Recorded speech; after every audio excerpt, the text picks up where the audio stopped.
Hey there, how you doing? So we're coming into a new week, starting Monday, the 23rd of February, right the way through to Sunday, the 1st of March. Um, what a jam-packed start to the year we've had. I think we've got a little bit, I'd like to say we've got a little bit of respite because we just had the long-awaited conjunction from Saturn and Neptune. However, we are still in the first eclipse season of the year. So it's, we are also right slap bang in the middle of it. We're coming into that time of the following one, which will be on the 3rd of March. That'll actually be next week. So yeah, there's a few things going on right now which I think warrant a little bit of investigation. One of them is Mercury going retrograde, and that is happening this week. It's going to be the first retrograde of the year. All of them are in water signs right now, and so if you've got Mercury in a water sign, this might feel a lot more relevant for you. I noticed that when Mercury retrogrades were in fires over the last 18 months. They really affected me, and I've got my Mercury in a fire sign. So I don't know if that works like that, but just thought I'd put it out there.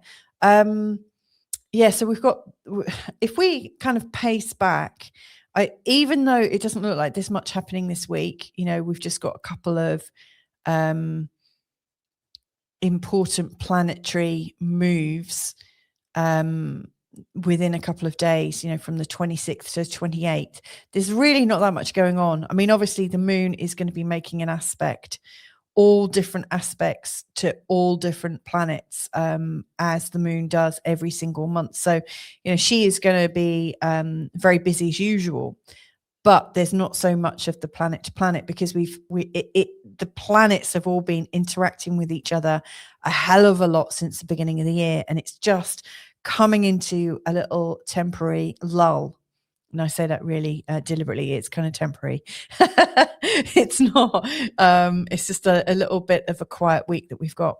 Now, something that is really felt this week, I would say, is the energy between Mars and Uranus. They're already in a square as we start the week. And as we go through the week, it's getting stronger and stronger and stronger. And then it's exact on the 27th. Interestingly, the sun at the beginning of the week is moving closer and closer to the North Node. And again, on the 27th, the sun and the North Node come together exactly. Interesting. We've also got Venus and Mercury, and Venus is moving closer to Mercury and Mercury's slowing down because he's about to go retrograde. Then on the 26th, Mercury starts to move towards Venus. And so Venus and Mercury are almost like two substances that are magnetically attracting each other. So we've got that going on the 28th. Now, I really like Mercury and Venus. I love them together. They're very brotherly, sisterly. And to me, they're really showing where we can open up and really connect person to person, really gentle, very easy, especially in the sign of Pisces. Obviously, that's going to be made a little bit more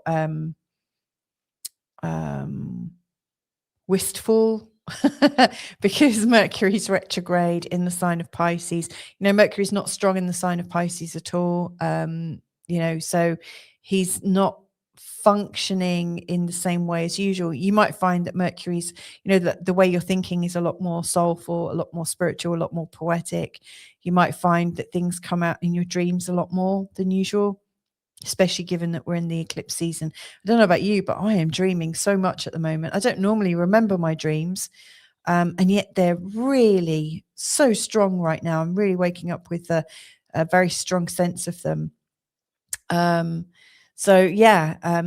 This kind of connection and talking, the sort of affability of Venus and Mercury this week is going to get stronger as we get to the end of the week. They're exact on the 28th, that's Saturday.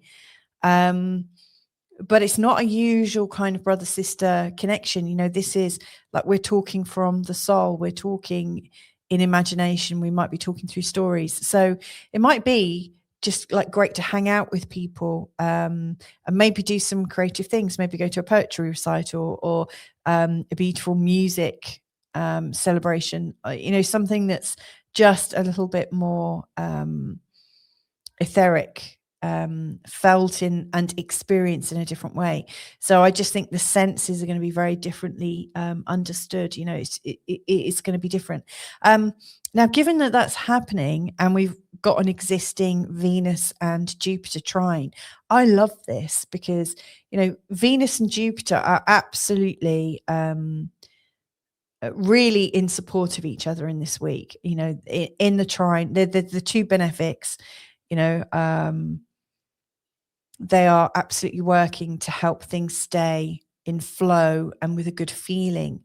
Now, Jupiter is, technically in a square to Chiron, but I mean, it's quite wide now. And whilst that is going to come back a little bit later on this year, for the time being, I don't really see it as being a big problem. So I think, Jupiter's actually very, very well placed at the moment. So I think there's a really good undercurrent of things moving forwards with flow, with creativity, with a feeling of friendliness and balance. To me, this is a time when we put aside our differences and we realize that for quite some time, there's been so many diversory tactics used almost to separate people from each other, to kind of wedge a great big crowbar in between people. So I really see that this week could be a time when we're coming together in peace, when we're coming together not from a perspective of trying to make each other wrong, but actually trying to find out how we got each other so wrong. And there's a really big difference there. Also, the Sun coming into a conjunction with with the North Node in the sign of Pisces, to me, is an indication that what we're really focusing on could set. How when you're growing up, your mum probably said, or your grandma, or some well-meaning adult trying to fool a kid would say, you better take that weird, strange look off your face, because if the wind changes, you're going to be like that. Because kids pull all sorts of faces, don't they? So the idea here is, make sure you got the right face on, because as the Sun comes closer to the North Node, I think we really get back on track.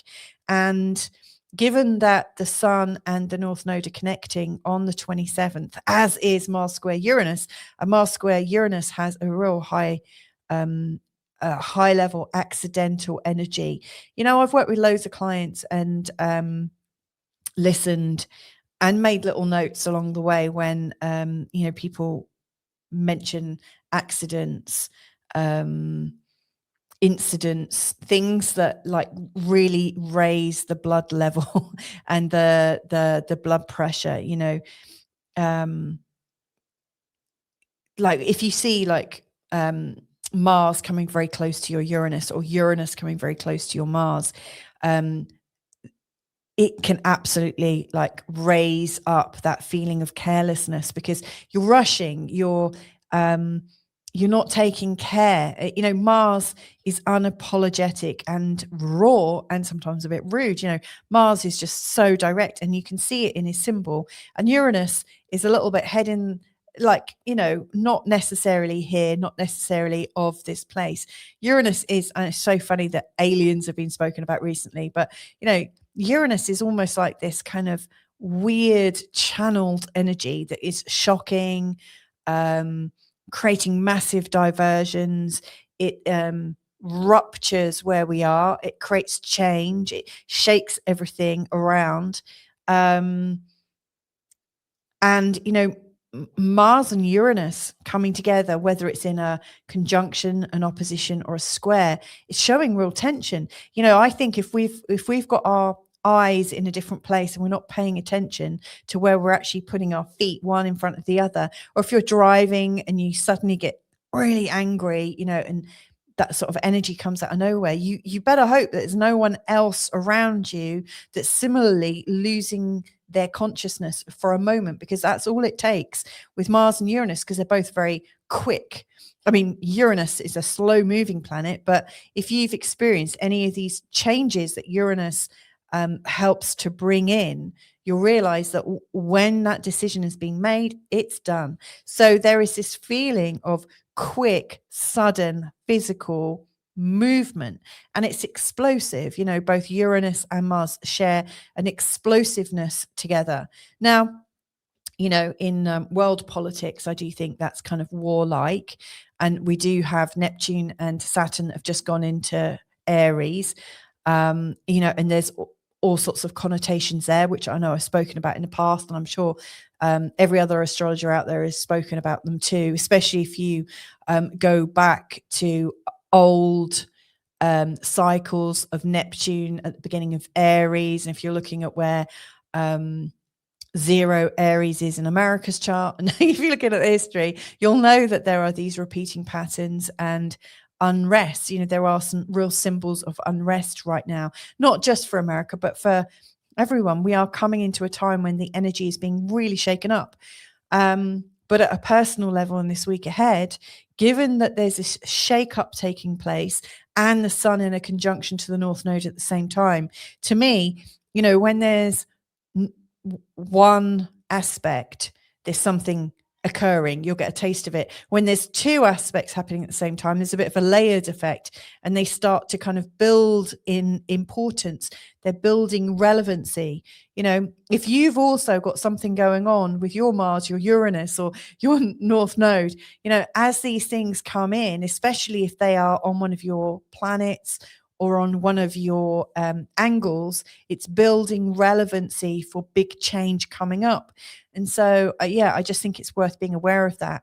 And of course, Mercury beforehand is going retrograde. So I think miscommunications could absolutely take place this week. And if we rush forwards with the meanings that we're making on our miscommunications, we might just get caught with the wrong face. The wind changes and we're like that. So like, just be really aware. Now, if you want this broken down on a day-by-day basis, Monday to Friday basis, I do this separately for all of my members in my membership on School. Just go to www.school, that's SKOOL.com /Feel Good Astrology, or you can scan the QR code above somewhere. I don't know if it's this side or that side. I think sometimes my camera flips around, but it's somewhere above.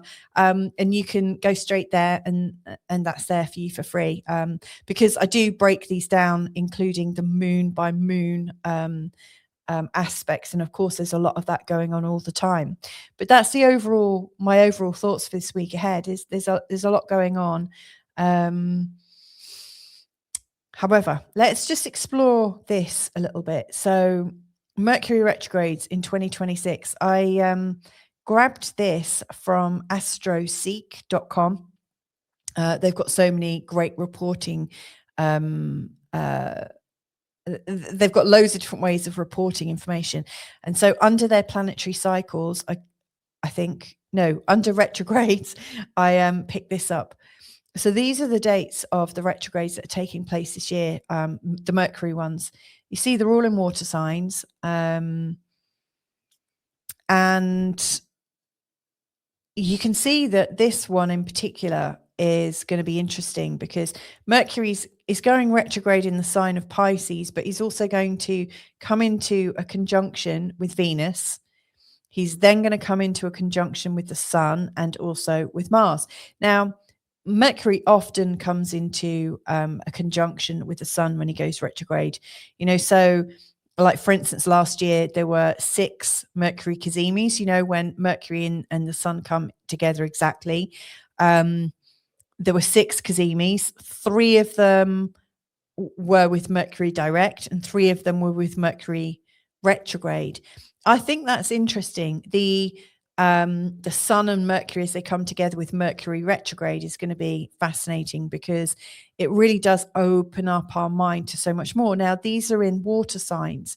You know, Mercury isn't very comfortable in the water signs, but information becomes so much more fluid and intuitive and psychic And so I really do think that's being emphasized in this year ahead. If you've got planets in the water signs, then they're going to really pick up with these Mercury retrogrades. And this is the degree. This is the Sabian symbol for the degree that it starts its retrograde on, 22 degrees in the sign of Pisces, and it goes direct on March the 20th. I mean, that's a strong day because that's, around the time of when we go into our new astrological year as the sun hits 0 Aries. So, this is an important time that we're talking about. But anyway, this is a little bit of a heads up as to what this particular retrograde might carry. So the symbol, and I got this from sabiansymbols.com. That's Linda Hill's website, which is amazing. So it's a materializing medium giving a seance. This shows the ability or the need to pick up subtle energies and psychic clues in the environment. The materializing medium can receive radiations, frequencies, or vibrations that cannot easily be sensed by most people. You may be experiencing a surprising sensitivity and awareness to spiritual forces and energies. This can cause confusion, other times enlightenment. Sit with any new impressions until you understand their authenticity or depth. Sometimes there's also a need to free stuck or earthbound entities. Well, that sounds interesting. This can show someone who can materialize things, make things happen just by thinking about or concentrating on them. Spiritual channeling, seeing things ahead of time, giving voice to spirit, messages from the other side, tarot readings, clairvoyance, clairsentience, manifesting. Really interesting.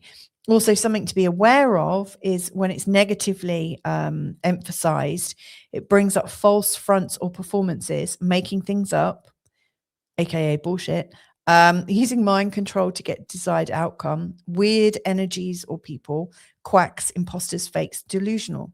So I think this retrograde that's coming in is going to be really quite critical to what's going on, because we're really having to tune in to see what is right and wrong, to really tune in, because it feels like there may well be entities making things up or possibly using mind control techniques to have their own way. Because if you can materialize things by thinking about them, concentrating on them, using the law of attraction or whatever methods you might use, then so can other people. And so you might be working with other people's manifestations. Interestingly, you might become part of somebody else's master plan. Who knows?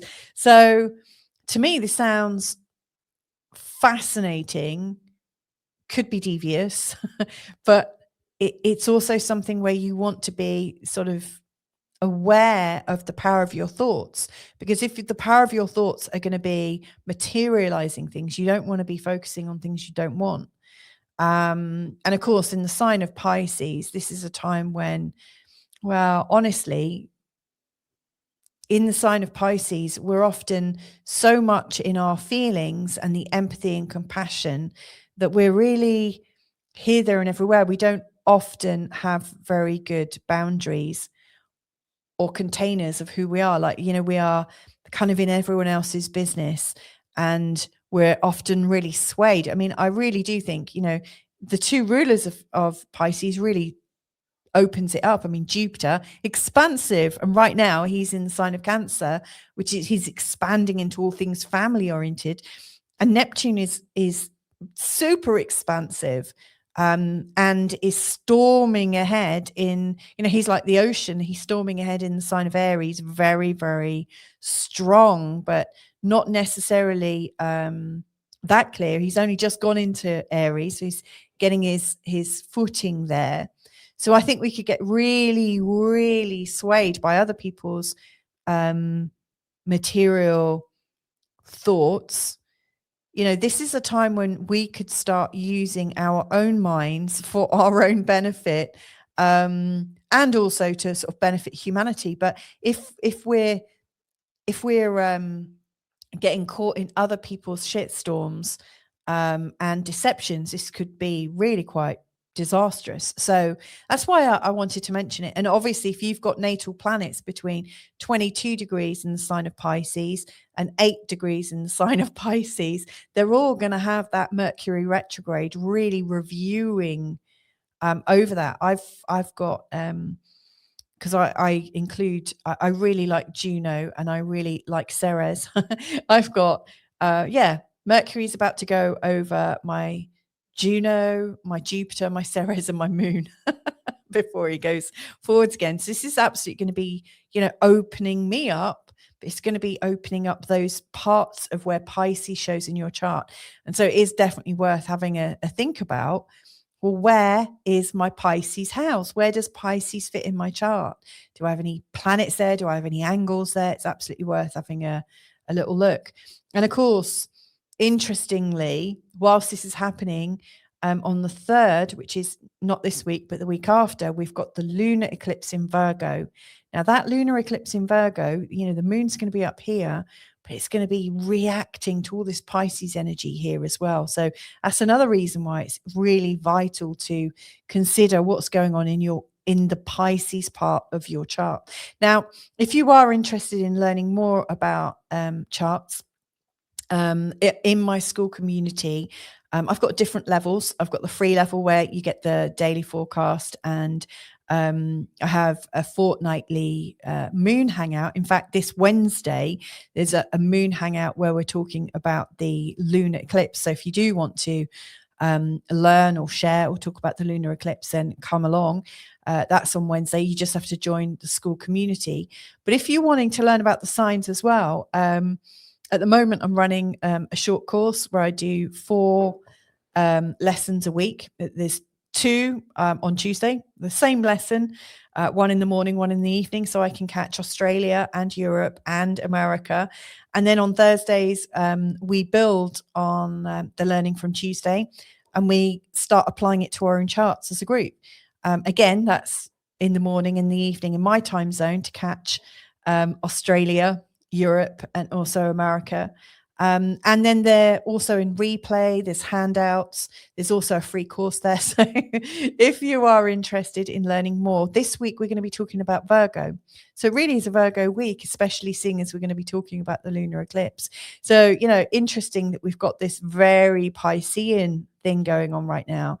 And then Virgo in my actual community, that's what we're going to be talking about. So there's lots going on. For sure. So anyway, that's my little they're my thoughts about this week ahead, to be aware of what's underneath, where you might feel a little bit out of control with the Mars and Uranus, where you might be swayed by Mercury in Pisces. And, if you're going to get swayed, you want to make sure you got your best face on, because if the wind changes, you might get caught unawares and get caught like this.